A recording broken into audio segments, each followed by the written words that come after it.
엄마, 나 지금 납치됐어요.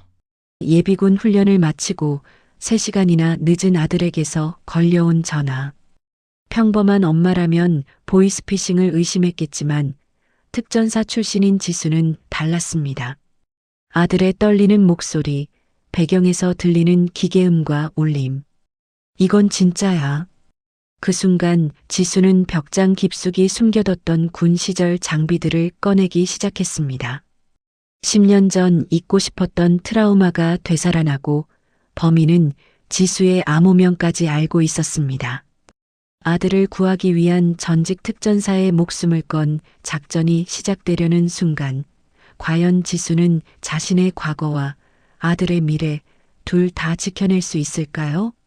오늘의 사연 시작합니다. 지수는 식당 마지막 테이블을 닦으면서 휴대전화를 확인했습니다. 오후 8시 30분.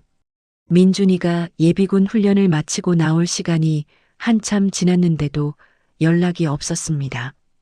이상하네. 지수는 중얼거리며 민준에게 전화를 걸었습니다. 고객이 전화를 받지 않거나 전화기가 꺼져 있어 연결할 수 없습니다. 기계 음성만 들려왔습니다. 지수는 앞치마를 벗으며 다시 전화를 걸었습니다. 여전히 연결되지 않았습니다. 평소에 늦는다고 하면 미리 연락하는데 지수는 마지막 그릇을 설거지통에 담으며 혼잣말을 했습니다. 민주는 어릴 때부터 약속 시간을 잘 지키는 아이였습니다. 특히 지수가 걱정할까봐 늦을 때는 미리 연락하는 습관이 있었습니다. 지수는 카운터 위 시계를 다시 확인했습니다. 8시 45분. 예비군 훈련이 오후 5시에 끝난다고 했으니 이미 3시간이 넘게 지난 상황이었습니다. 그때 휴대전화가 울렸습니다. 발신자 표시 제한. 지수는 혹시나 하는 마음에 서둘러 전화를 받았습니다. 여보세요? 엄마, 나 지금 납치됐어요. 민준의 떨리는 목소리가 들려왔습니다. 지수는 순간 손에 들고 있던 행주를 떨어뜨렸습니다. 민준아? 민준아, 어디 있어? 무슨 일이야? 지수는 목소리를 높이며 물었습니다. 엄마, 도와주세요. 진짜 무서워요. 이 사람들이. 민준의 목소리 뒤로 낯선 남자의 거친 목소리가 들려왔습니다. 딴짓하면 죽는다고 했잖아. 야, 뭐 하는 거야? 둔탁한 소리와 함께 민준의 비명이 들렸습니다. 그리고 전화가 끊어졌습니다. 지수는 휴대전화를 귀에서 떼지 못한 채 서 있었습니다. 가슴이 쿵쾅거렸습니다. 손이 덜덜 떨렸습니다. 보이스피싱일까? 지수는 스스로에게 물었습니다. 하지만 민준의 목소리는 분명했습니다. 공포에 질린 진짜 목소리였습니다. 지수는 다시 민준에게 전화를 걸었습니다. 여전히 연결되지 않았습니다. 지수는 10년 전 특전사 정보팀에서 일할 때 배운 것들을 떠올렸습니다. 목소리 분석, 배경음 파악, 상황 판단. 민준의 목소리에는 진짜 공포가 있었습니다. 연기할 수 있는 수준이 아니었습니다. 그리고 전화 배경에서 들린 소음들. 특정 주파수의 기계음과 약간의 울림. 지하나 밀폐된 공간에서 나는 소리였습니다. 진짜야. 진짜 납치된 거야. 지수는 식당 문을 걸어 잠갔습니다.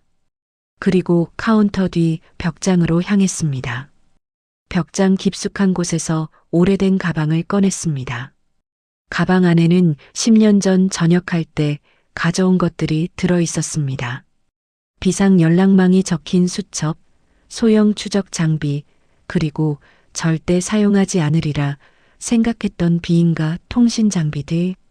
지수는 수첩을 뒤적이며 오중사라는 이름을 찾았습니다. 과거 부대에서 통신 전문가로 일했던 동료였습니다. 지수는 번호를 눌렀습니다. 여보세요? 중사님, 저 한지수입니다. 팀장 한지수. 아, 팀장님? 갑자기 웬일이세요? 오중사의 목소리에는 반가움과 동시에 놀라움이 섞여 있었습니다. 급한 일이 있어요.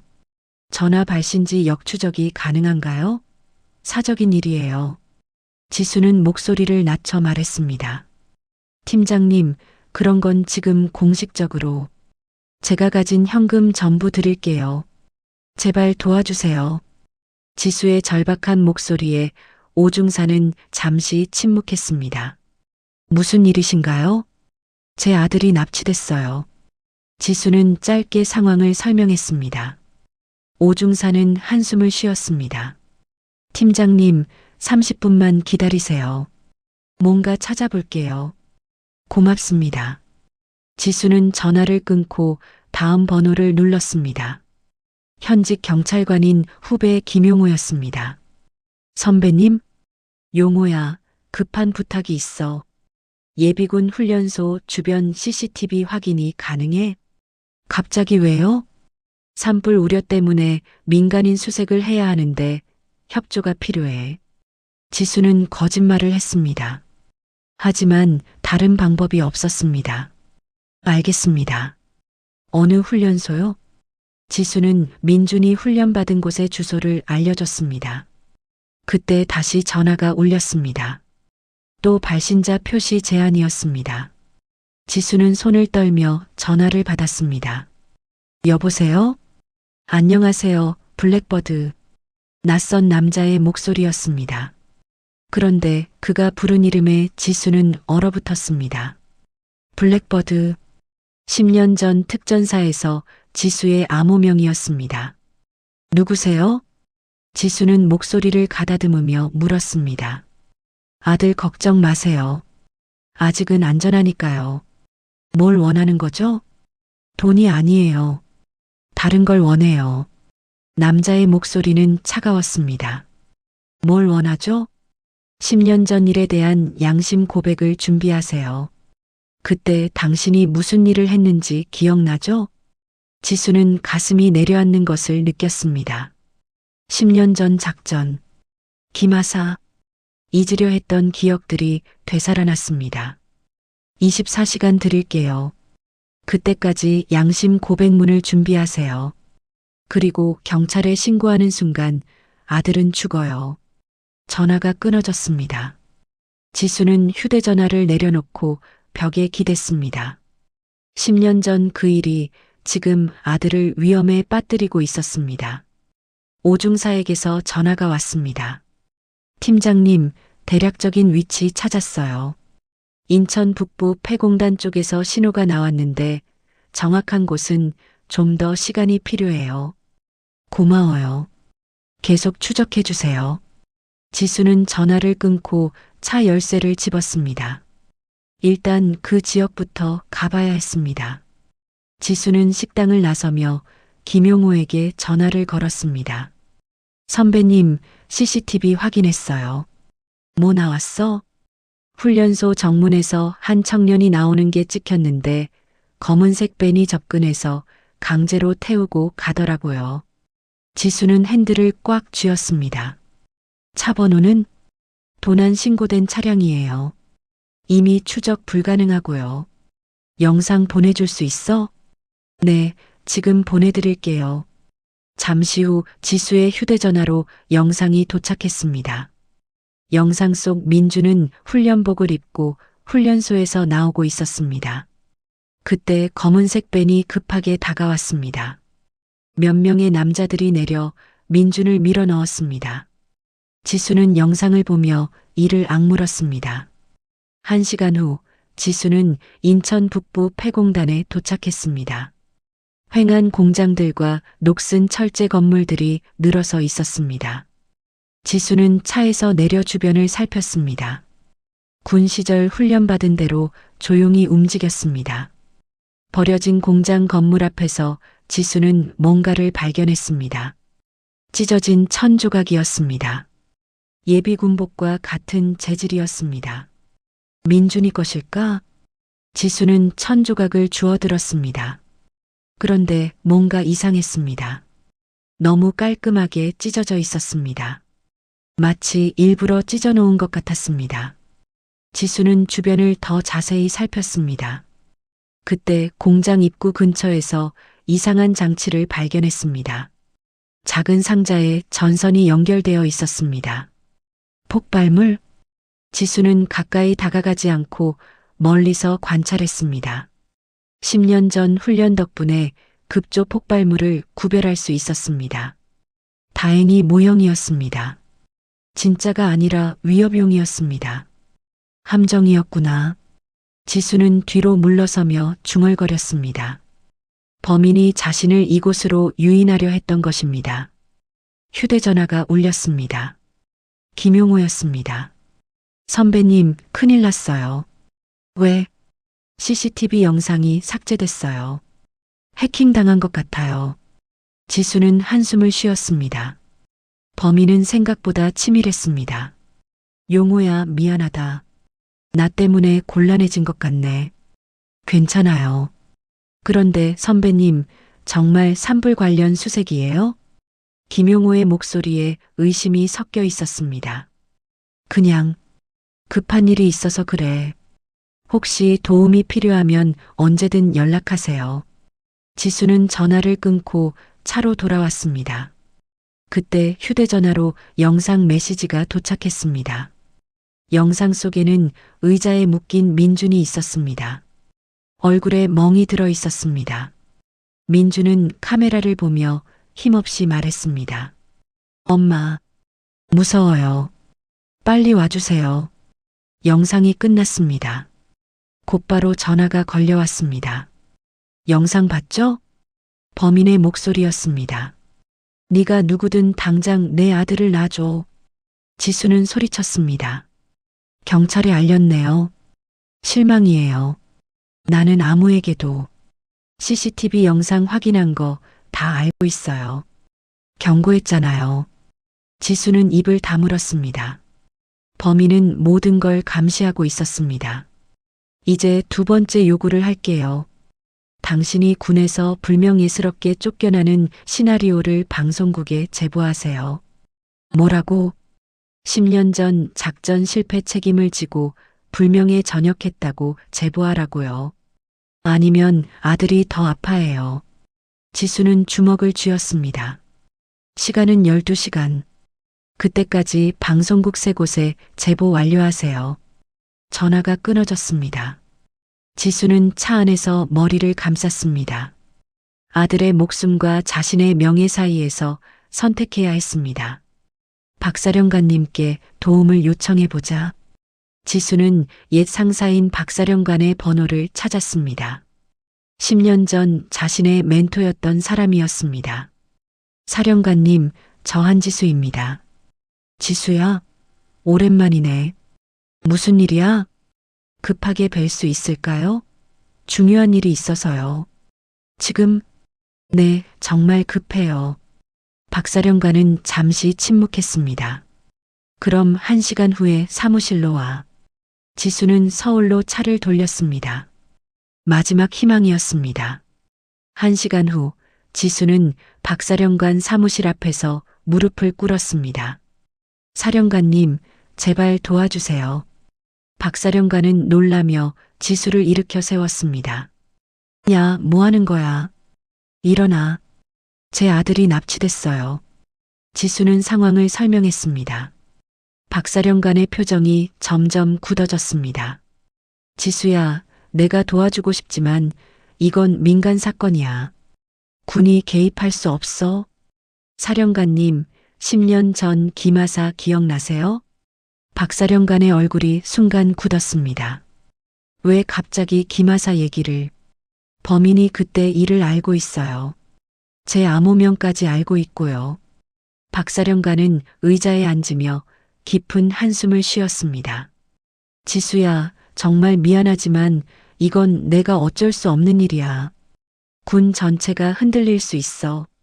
지수는 절망적인 표정으로 박사령관을 바라봤습니다.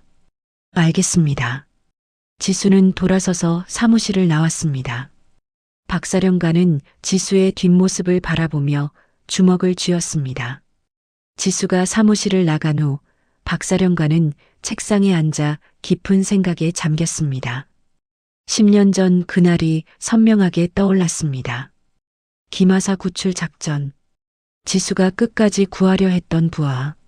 하지만 상부의 압력으로 작전을 중단시켰던 그날. 박사령관은 내선 전화를 눌렀습니다. 정보부로 연결해줘. 네, 사령관님. 나야. 10년 전 작전 파일 중에서 김하사 관련 기록 모두 내 사무실로 가져와. 극비로. 알겠습니다. 한편 지수는 차 안에서 절망에 빠져 있었습니다. 마지막 희망이었던 박사령관마저 거절했습니다. 휴대전화가 울렸습니다. 오중사였습니다. 팀장님, 좀 더 정확한 위치 찾았어요. 어디요? 군사 통제 구역이에요. 13훈련소 근처 같은데 정확한 건물은 특정하기 어려워요. 13훈련소. 지수는 그 이름을 듣고 온몸이 굳었습니다. 10년 전 자신이 복무했던 바로 그곳이었습니다. 팀장님? 아, 네. 고마워요. 계속 추적해 주세요. 지수는 전화를 끊고 기억을 되짚었습니다. 13훈련소는 현재 폐쇄된 상태였습니다. 하지만 지하 벙커들은 여전히 남아있을 것이었습니다. 그때 휴대전화로 사진이 도착했습니다. 민준이 감금된 곳의 사진이었습니다. 벽에 10년 전 자신의 부대 마크가 보였습니다. 지수는 사진을 자세히 들여다봤습니다. 배경에 보이는 마크는 우연이 아니었습니다. 범인이 일부러 보여준 것이었습니다. 네가 있던 바로 그곳이다. 범인의 메시지가 분명했습니다. 지수는 휴대전화로 옛 동료들의 번호를 찾았습니다. 현재 민간군사보안업체에서 일하는 퇴역 요원들이었습니다. 첫 번째 전화를 걸었습니다. 강상민입니다. 상민아, 나 한지수야. 팀장님? 어떻게? 급한 부탁이 있어. 비공식 임무 하나 맡아줄 수 있어? 무슨 일이세요? 지수는 상황을 간단히 설명했습니다. 팀장님, 그건 너무 위험해요. 군사시설 무단 침입이잖아요. 내 아들이야. 제발. 강상민은 잠시 고민했습니다. 조건이 있어요. 뭐든지. 돈은 미리 입금하고 작전 중 문제 생기면 우리는 모른다고 해야 해요. 알겠어. 지수는 두 번째 전화를 걸었습니다. 이번에는 정찬우였습니다. 찬우야, 나야. 팀장님? 진짜 오랜만이에요. 지수는 같은 제안을 했습니다. 정찬우도 조건부로 수락했습니다. 지수는 은행으로 가서 자신의 적금을 모두 해지했습니다. 그리고 두 사람 계좌에 돈을 입금했습니다. 이제 정말 후퇴할 곳이 없네. 지수는 중얼거리며 13훈련소로 향했습니다. 같은 시각 박사령관 사무실에는 10년 전 작전 파일들이 쌓여 있었습니다. 박사령관은 파일을 뒤적이며 당시 상황을 확인했습니다. 김하사, 실종 처리. 파일에는 김하사가 작전 중 실종되었다고 기록되어 있었습니다. 하지만 박사령관은 진실을 알고 있었습니다. 상부의 압력으로 구출을 포기했던 것을. 박사령관은 현재 김하사의 행적을 추적해 보기로 했습니다. 내선 전화를 눌렀습니다. 정보부, 김하사 현재 신상 파악해봐. 저녁 후 행적도. 1시간 후 보고가 올라왔습니다. 김하사는 불명예 저녁 후 사회에 적응하지 못하고 방황했습니다. 최근에는 행적이 묘연했습니다. 박사령관은 서류를 정리하며 결심했습니다. 10년 전 내 잘못을 바로잡을 때가 됐구나. 박사령관은 비밀 연락망을 통해 13훈련소 주변 상황을 파악했습니다. 그리고 묘안을 떠올렸습니다. 지수는 13훈련소 외곽에 도착했습니다. 강상민과 정찬우가 이미 와서 기다리고 있었습니다. 팀장님, 고마워. 미안하다. 됐고요. 어떻게 할 거예요? 지수는 훈련소 도면을 펼쳤습니다. 10년 전 기억을 떠올리며 설명했습니다. 지하 벙커로 가는 환기구가 여기 있어. 이걸로 침투하자. CCTV는 폐쇄된 지 오래라 대부분 작동 안 할 거야. 하지만 조심해야 해. 세 사람은 장비를 점검했습니다. 비살상 무기와 통신 장비, 그리고 간단한 의료용품들. 자, 이제 시작하자. 지수가 말했을 때 갑자기 훈련소 주변에 군 순찰차가 나타났습니다. 뭐야? 강상민이 놀라며 몸을 숨겼습니다. 지수는 망원경으로 순찰차를 관찰했습니다. 평소보다 많은 병력이 배치되어 있었습니다. 같은 시각 13훈련소 지하 벙커에서는 김하사가 통신기를 보고 있었습니다. 군대가 움직이고 있네. 김하사는 공범에게 말했습니다. 형님, 지수가 군대를 동원한 것 같은데요? 그럴 줄 알았어. 역시 한지수답네. 김하사는 냉소를 지으며 말했습니다. 벙커 외부 경계를 강화해. 쟤들이 올 거야. 공범들이 벙커 밖으로 나가 경계를 섰습니다. 그때 훈련소 전체에 비상경보가 울렸습니다. 화학가스 누출 경보입니다. 모든 인원은 방독면을 착용하고 대피하십시오. 김하사와 공범들은 당황했습니다. 가스 누출? 뭐야 이게? 공범들은 방독면을 찾기 위해 우왕좌왕했습니다. 김하사는 벙커 내부 시스템을 점검하느라 바빴습니다. 바로 그 순간 지수와 요원들은 환기구를 통해 벙커로 침투하기 시작했습니다. 지수는 환기구를 통해 벙커 내부로 조심스럽게 들어갔습니다. 강상민과 정찬우가 뒤따랐습니다. 10년 전 익숙했던 공간이었지만 이제는 을씨년스럽게 느껴졌습니다. 팀장님, 이쪽으로요. 정찬우가 손짓으로 방향을 가리켰습니다. 복도 끝에서 희미한 불빛이 새어나오고 있었습니다. 지수는 손으로 조용히 하라는 신호를 보냈습니다. 세 사람은 소리 없이 복도를 따라 이동했습니다. 벙커 밖에서는 화학가스 경보가 계속 울리고 있었습니다. 김하사의 공범들은 여전히 방독면을 찾아 헤매고 있었습니다. 형님, 방독면이 없어요. 창고에 있을 거야. 빨리 찾아. 공범들이 벙커에서 멀어졌습니다. 지수는 이 기회를 놓치지 않았습니다. 중앙 통제실까지 가는 길을 기억해냈습니다. 저기야. 지수가 가리킨 곳에 무거운 철문이 있었습니다. 문 너머로 민준의 목소리가 들렸습니다. 엄마, 엄마. 지수는 가슴이 미어지는 것을 느꼈습니다. 민준아. 지수는 작은 소리로 불렀습니다.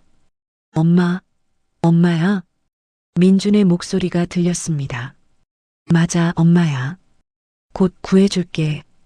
지수는 강상민에게 신호를 보냈습니다. 강상민이 문 잠금 장치를 확인했습니다. 전자잠금이에요. 시간이 좀 걸릴 것 같은데요. 그때 복도 끝에서 발걸음 소리가 들렸습니다. 김하사의 공범 중 한 명이 돌아오고 있었습니다.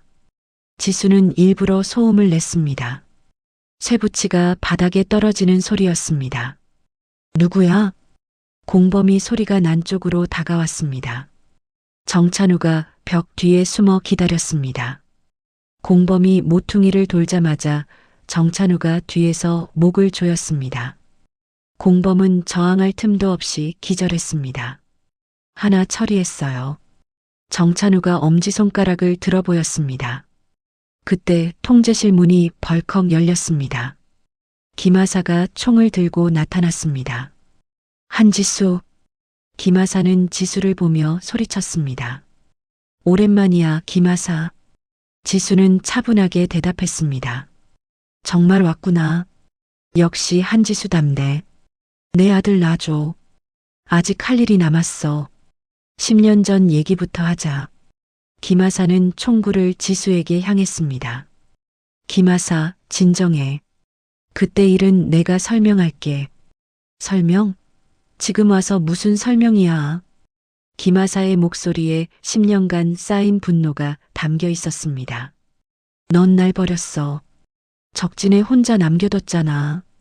아니야. 나는 끝까지 널 구하려 했어. 지수는 한 발 앞으로 나아갔습니다. 거짓말하지 마. 구출 신호를 보냈는데 왜 안 왔어? 상부에서 작전 중단 명령이 떨어졌어. 내가 어쩔 수 없었어. 김하사는 웃음을 터뜨렸습니다. 상부 명령? 그게 변명이야? 진짜야. 나도 명령 불복종을 각오했었어. 하지만 됐어. 이제 와서 무슨 소용이야. 김하사가 소리치며 총을 겨눴습니다. 바로 그 순간 강상민과 정찬우가 반대편 비상구로 진입했습니다. 미리 계획된 동작이었습니다. 김하사는 뒤에서 들려온 소리에 놀라 뒤돌아봤습니다. 그 순간 지수가 몸을 날려 김하사에게 달려들었습니다. 으아! 김하사와 지수가 바닥에서 격투를 벌였습니다. 총이 바닥에 떨어졌습니다. 강상민이 총을 집어들었습니다. 그만해. 하지만 김하사는 포기하지 않았습니다. 품에서 또 다른 총을 꺼냈습니다. 다 같이 죽자. 김하사가 민준을 향해 총을 겨눴습니다. 안 돼. 지수가 몸을 날려 민준을 감쌌습니다. 총성이 울렸습니다. 엄마. 민준이 비명을 질렀습니다. 총알은 지수의 어깨를 스쳐 지나갔습니다. 지수는 고통스러워하며 김하사를 제압했습니다. 끝났어, 김하사. 지수는 상처를 입은 어깨를 누르며 말했습니다. 정찬우가 민준의 결박을 풀어줬습니다. 괜찮아? 네. 무서웠어요. 민준은 떨리는 목소리로 대답했습니다. 그때 벙커 밖에서 소란스러운 소리가 들렸습니다. 경찰 특공대가 도착한 것이었습니다. 경찰이다. 모두 나와. 박사령관이 미리 준비해둔 것이었습니다. 불법 무기 밀매 조직 검거 작전으로 포장된 상황이었습니다. 김하사와 공범들이 체포되었습니다. 지수는 민간인 신분으로 군사시설 침입한 것이 묵인되었습니다. 구급차가 도착했습니다. 지수는 어깨 치료를 받으며 민준을 안심시켰습니다. 이제 괜찮아. 다 끝났어. 민준은 아무 말 없이 지수의 품에 안겼습니다. 그리고 처음으로 눈물을 쏟아냈습니다. 엄마. 응, 괜찮아. 엄마가 여기 있어. 지수도 눈물을 흘렸습니다. 10년간 짊어진 죄책감과 아들을 향한 사랑이 뒤섞인 눈물이었습니다. 병원에서 치료를 받은 후 지수와 민주는 집으로 돌아왔습니다. 식당도 며칠 후 다시 문을 열었습니다. 모든 것이 평범한 일상으로 돌아가는 것 같았습니다. 하지만 진짜 시련은 이제 시작이었습니다. 사건이 일어난 지 한 달이 지났습니다. 지수는 식당에서 평소처럼 재료를 손질하고 있었습니다. 하지만 민준의 모습은 예전과 달랐습니다. 민준아, 예비군 소집 통지서 왔어. 지수가 우편물을 보여주자 민준의 얼굴이 하얗게 질렸습니다. 안 가요. 절대 안 가. 민준은 예비군복만 봐도 숨이 막힌다고 했습니다. 땀을 흘리며 가슴을 움켜쥐었습니다. 괜찮아. 안 가도 돼. 지수는 민준을 진정시켰습니다. 며칠 전에는 더 심한 일이 있었습니다. 민준이 지하 주차장에서 엘리베이터를 타려다가 갑자기 쓰러진 것이었습니다. 엄마, 숨이 안 쉬어져요. 민준은 밀폐된 공간을 극도로 두려워했습니다. 계단으로만 다니겠다고 고집했습니다. 지수는 민준의 변화를 지켜보며 마음이 아팠습니다. 밝던 아들이 점점 움츠러들고 있었습니다. 더 충격적인 것은 민준이 지수를 피하기 시작한 것이었습니다. 민준아, 같이 저녁 먹자. 저는 방에서 먹을게요. 민준은 지수와 눈을 마주치려 하지 않았습니다.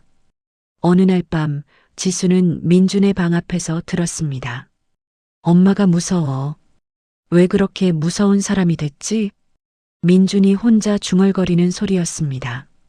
지수는 문 앞에 주저앉았습니다. 자신이 아들을 구하기 위해 보여준 강인한 모습이 오히려 아들에게 상처가 된 것이었습니다. 내가 뭘 잘못한 걸까? 지수는 자책했습니다. 10년 전 군인이었던 자신과 엄마인 자신 사이에서 갈등했습니다. 민준의 증상은 점점 심해졌습니다. 학교도 나가지 않고 방에만 틀어박혀 있었습니다. 친구들과의 연락도 끊었습니다. 지수는 식당 운영을 중단하고 민준의 치료에 매달렸습니다. 여러 상담센터를 알아봤지만 민준은 상담 자체를 거부했습니다. 상담사들이 뭘 알겠어요? 납치당해 본 적도 없으면서. 민준은 모든 치료를 거부했습니다. 그런 와중에 설상가상으로 군에서 연락이 왔습니다. 한지수 씨, 군 윤리위원회에 출석하시기 바랍니다. 무슨 일인가요? 민간인 신분으로 군사시설에 무단 침입했다는 진정서가 접수되었습니다. 지수는 허탈한 웃음을 지었습니다. 이제 와서 이런 일까지 생겼습니다. 며칠 후 지수는 군윤리위원회에 출석했습니다. 위원장이 엄숙한 표정으로 말했습니다. 한지수 씨, 귀하는 민간인 신분으로 군사보호구역에 무단 침입하고 불법 작전을 수행했습니다. 제 아들을 구하기 위해서였습니다. 그렇다고 해도 법은 법입니다.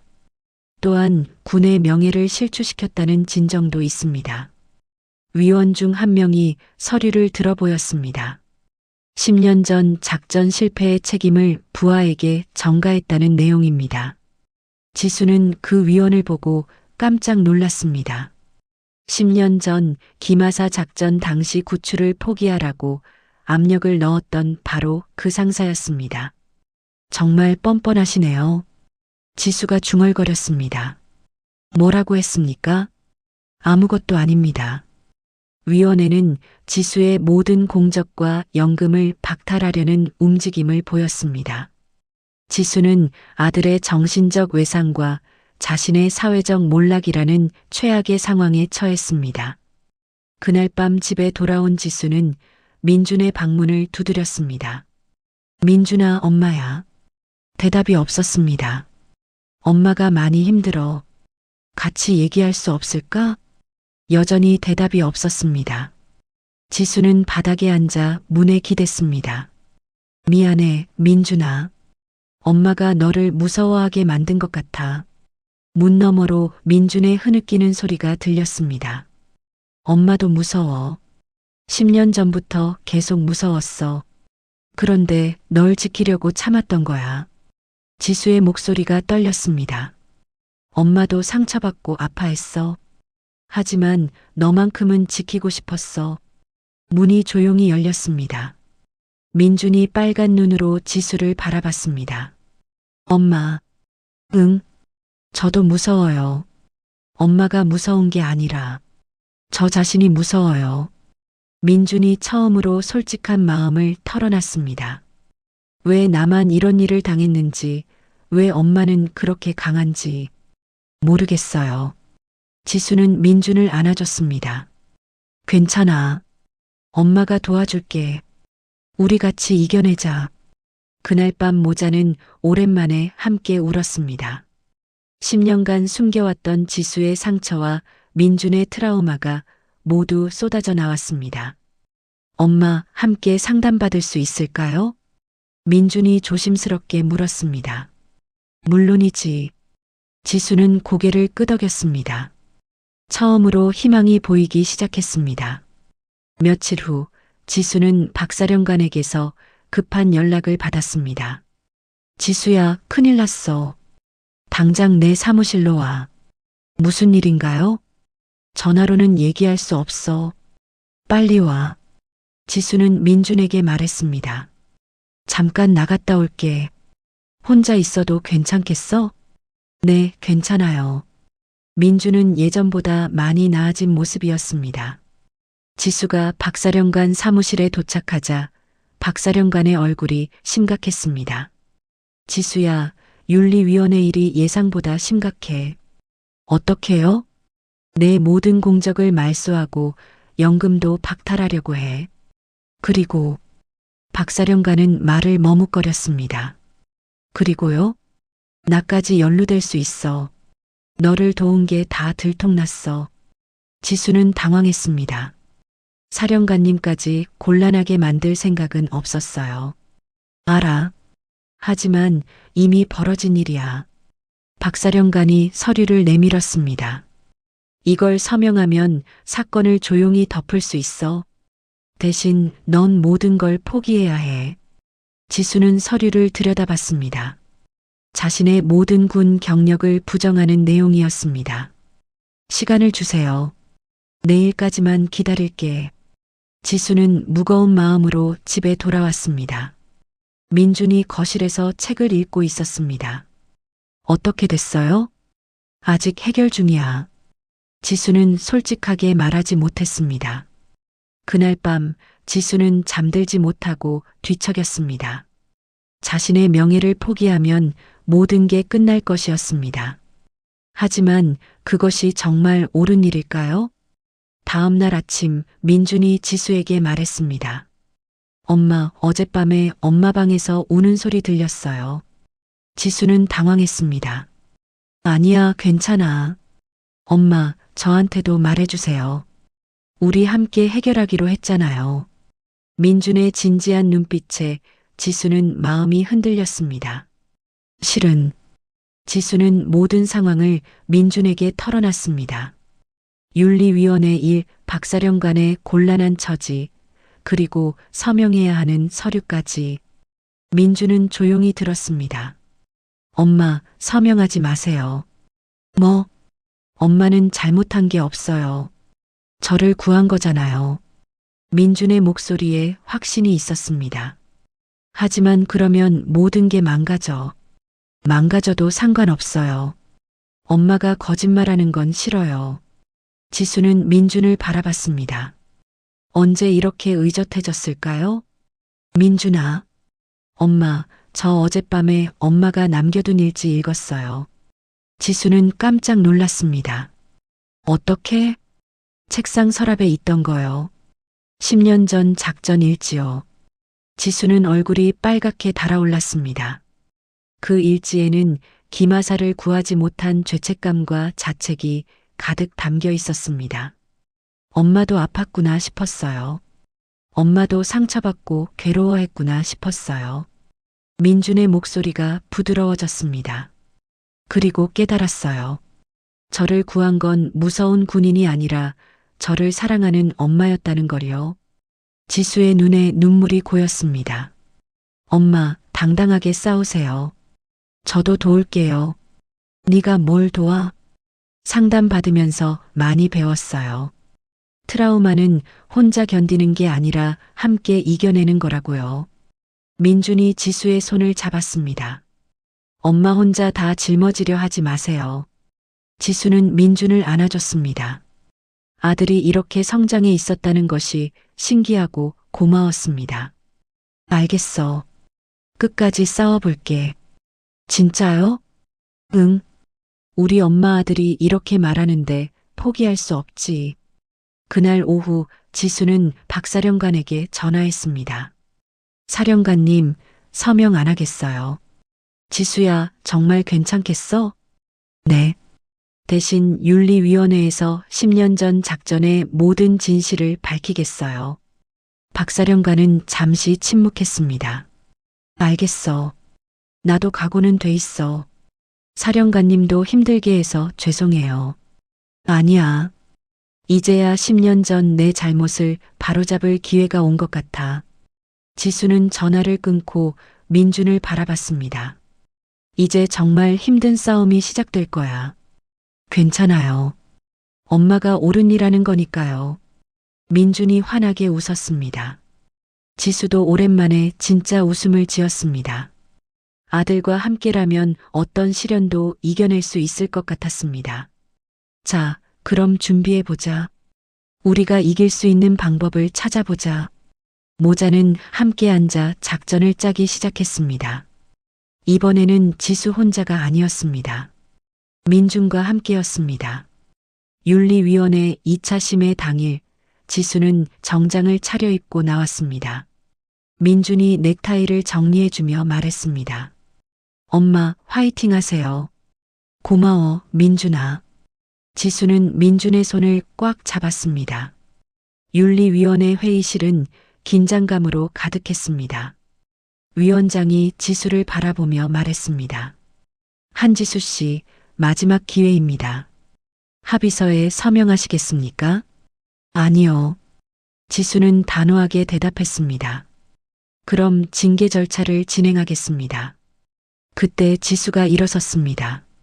위원장님, 저에게도 할 말이 있습니다. 무슨 말입니까? 10년 전 작전의 모든 기록을 공개해 주시기 바랍니다. 위원들이 웅성거렸습니다. 그건 1급 기밀사항입니다.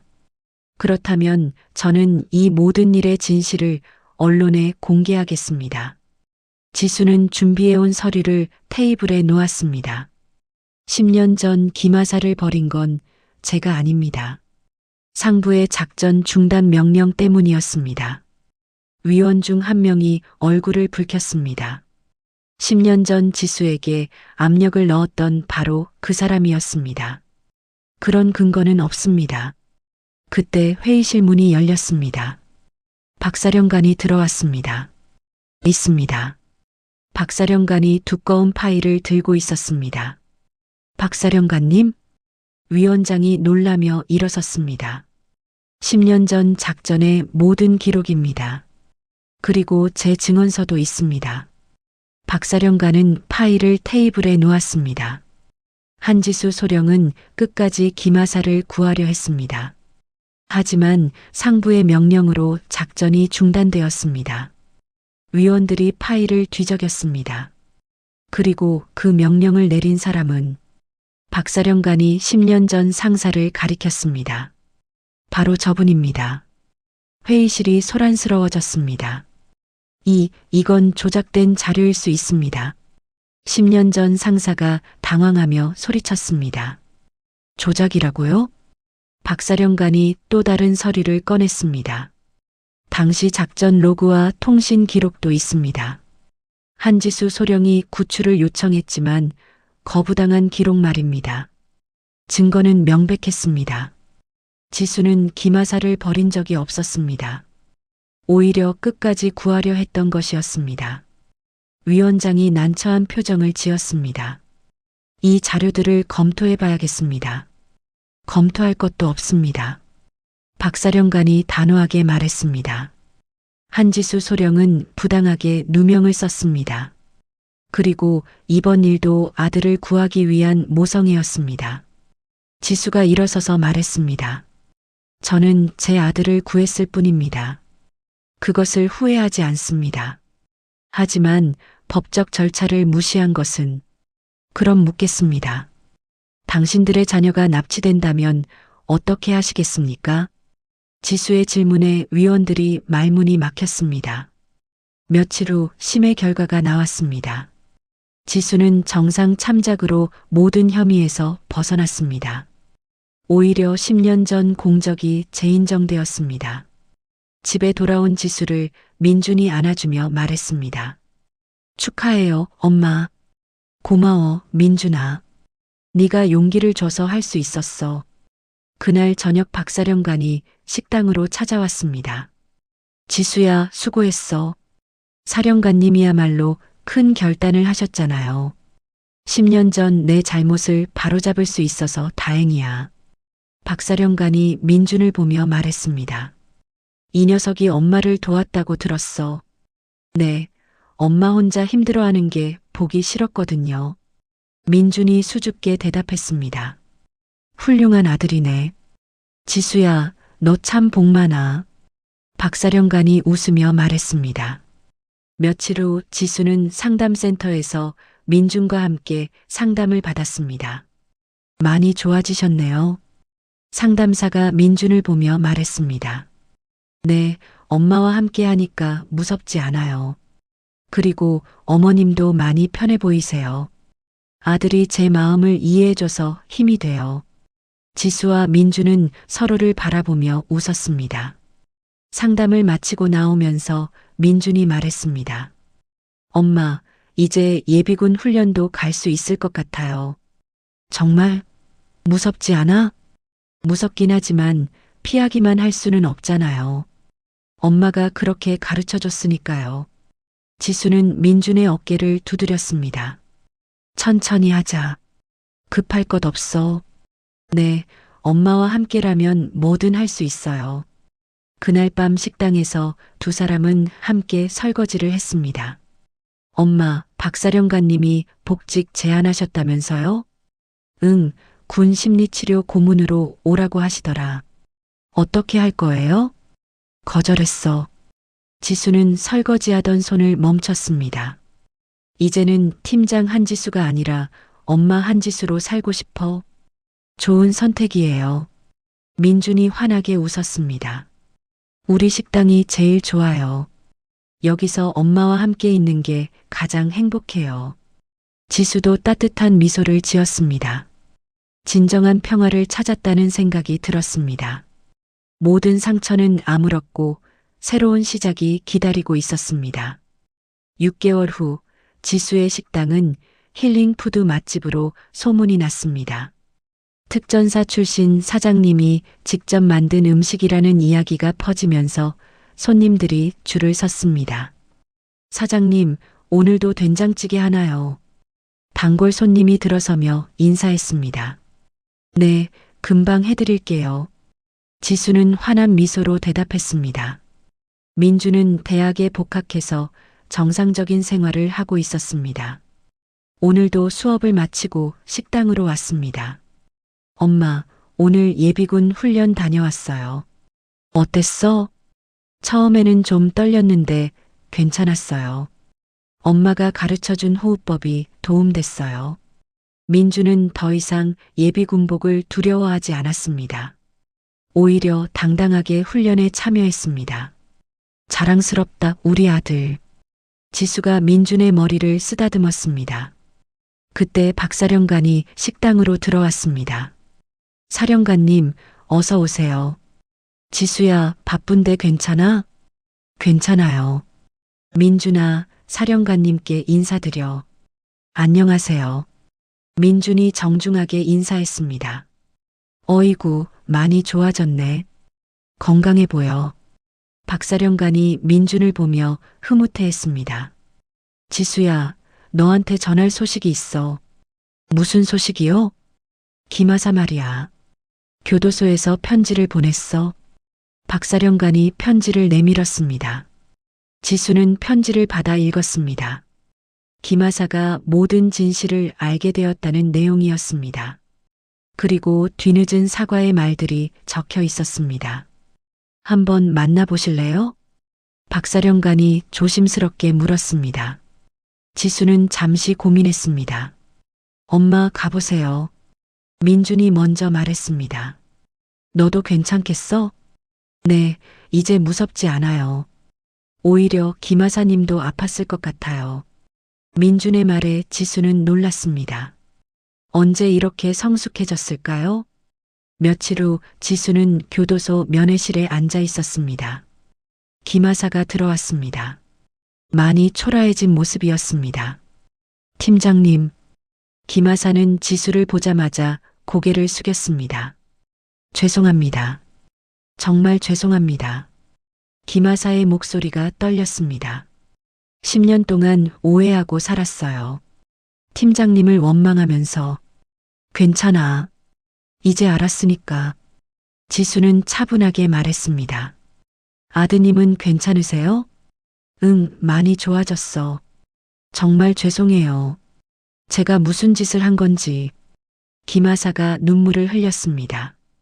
김하사, 너도 많이 아팠을 거야. 10년 동안 혼자 견디느라 힘들었겠어. 지수의 따뜻한 말에 김하사는 더욱 울었습니다. 팀장님, 감사합니다. 면회를 마치고 나오면서 지수는 마음이 홀가분했습니다. 10년간 짊어진 짐을 내려놓은 기분이었습니다. 집에 돌아가니 민준이 기다리고 있었습니다. 어떻게 됐어요? 다 해결됐어. 이제 정말 끝났어. 다행이에요. 그날 저녁 모자는 식당 마감 후 함께 맥주를 마셨습니다. 엄마, 건배해요. 뭘 위해서? 우리가 이겨낸 것에 대해서요. 좋은 생각이네. 두 사람은 맥주잔을 부딪혔습니다. 엄마, 친구들이 엄마 이야기를 신기해해요. 무슨 이야기? 아들을 구하기 위해 뭐든 할 수 있는 슈퍼맘이라고요. 지수는 웃었습니다. 슈퍼맨은 너무하네. 그냥 평범한 엄마야. 아니에요. 엄마는 정말 멋져요. 민준의 말에 지수는 뿌듯했습니다. 며칠 후 지수는 특별한 일을 시작했습니다. 군 트라우마 센터에서 봉사활동을 하기 시작한 것입니다. 안녕하세요. 저는 한지수입니다. 저녁 군인들을 위한 모임에서 지수가 인사했습니다. 저도 여러분처럼 군에서 상처를 받았어요. 혼자 견디기 힘드시죠? 참석자들이 고개를 끄덕였습니다. 함께 이야기하고 음식도 나누면서 상처를 치유해봐요. 지수는 매주 이곳에서 무료로 음식을 나누며 이야기를 들어줬습니다. 한편 박사령관은 10년 전 사건의 진실을 담은 보고서를 언론에 제보했습니다. 김하사를 포함한 모든 팀원들의 명예가 공식적으로 회복되었습니다. 어느 화창한 오후 식당에서 지수와 민준이 함께 재료를 다듬고 있었습니다. 엄마, 군대 가면 어떨까요? 민준이 갑자기 물었습니다. 왜? 가고 싶어? 무서우면서도 궁금해요. 엄마가 어떤 군인이었는지도 알고 싶고요. 그때 되면 생각해봐. 아직 시간 있잖아. 네. 하지만 엄마처럼 누군가를 지키는 사람이 되고 싶어요. 지수는 민준을 바라보며 미소 지었습니다. 너는 이미 엄마를 많이 지켜줬어. 그걸로 충분해. 엄마도 저를 지켜줬잖아요. 서로 지켜주는 거지. 그게 가족이야.